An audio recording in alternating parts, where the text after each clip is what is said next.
Hello and welcome to another Game Nexus arcade tour video. Today we're going to be taking a look at the new arcade that actually opened up in my local mall. Now, you'll see here we have a lot of games like Mario Kart Arcade GP2. One of them is working, the other one is not. And like the Miss Pac-Man one there. But to explain a little bit, this mall just opened this arcade in like the past month or so.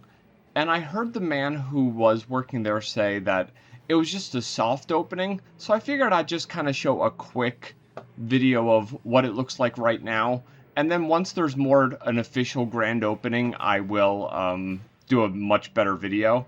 And when I look at this NARC cabinet, it makes me think of that arcade series where the guy was looking for one, and that was like his holy grail. Now this particular like periscope game I'm not really familiar with, but I thought it was kind of cool. That's why I kind of like zoomed into the eyepieces. I've heard of Scramble before. It's one of those older games, and I could kind of tell when I saw this is Super Contra. It's on a horizontal screen with a vertical display, and then of course WrestleMania here. But I heard this guy say that they are looking to get more games, and they will do something more official fairly soon. And this centipede cabinet looks kind of cool. And then, of course, Maximum Force running on the Atari Jaguar-based Kojag hardware. We have a old-school Tetris cabinet. These guys were playing Big Bunk Hunter. Well, guy and a girl. Then we have Road Blasters. Then there's this cool Mortal Kombat 4. And one of these days I want to play some of this because you'll see it later in the video, but there's the Jambo Safari here, and I actually just had made a video on that. Mortal Kombat 2 is what those people were playing, an original Mortal Kombat. With the Mortal Kombat 2 panel, I guess he converted it.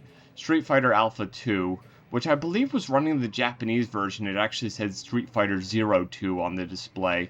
And then there's this Marvel Superheroes vs. Capcom, which must have a problem with one of the boards because there's lines down the screen, but it still works. And of course, an oldie but goodie, Donkey Kong Jr. on the old Nintendo cabinet. Then we have a Space Invaders Silver Anniversary Edition. Relief Pitcher, which is some kind of baseball game. I'm not really familiar, but I've heard of it. They all work on this like card system, which is similar to what Dave & Buster's does. Here is this War Final Assault cabinet, which runs on the same hardware as Mortal Kombat 4, I believe. The Zeus 2. Then Virtual Cop 2, of course, which runs on Sega Model 2. Really nice shooter cabinet. There's an 18-wheeler here, which isn't currently on, but that's a Naomi game. And Cruisin' World, which of course wasn't on as well.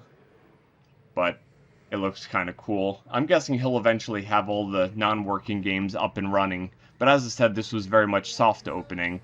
Off-Road Challenge. And there isn't even a sign on the arcade. That's why I labeled this as New Wyoming Valley Mall Arcade, as that's just the mall in the area here. And there's that Jambo Safari I'd mentioned before. I'm going to have to give this game a shot to see how the real controls works. There's a crazy taxi there, but the dude was actually, like, legitimately there working on it, and I didn't want to disturb him. Ninja Turtles with the LCD screen. And NBA Jam here. The Main Event, which is another wrestling game I'm not really familiar with, but I've seen pictures of it. He'll probably have like prizes and stuff in this general area here. Then we have a bunch of pinballs. I've never been the hugest pinball fan, but I played some. Like here's Jurassic Park. And I'm glad it was Jurassic Park, not World. It was the older thing. Lethal Weapon 3 apparently had a pinball game. And then a Harley-Davidson pinball here. As you can see, they all have that tap the card system. WWF Royal Rumble, which is an older wrestling-based one. Something dude there. I went over it a bit too quick. And then an X-Men one. There was the Star Wars one that's kind of off. And then there's another one that was I think it was Guns N' Roses or something heavy metal. But yeah, that's basically the arcade. As I said, I'll have an updated video once there's a bit more, but it's just kind of cool to see a new arcade. Well, this has been another arcade tour video, and I shall see you later. Bye.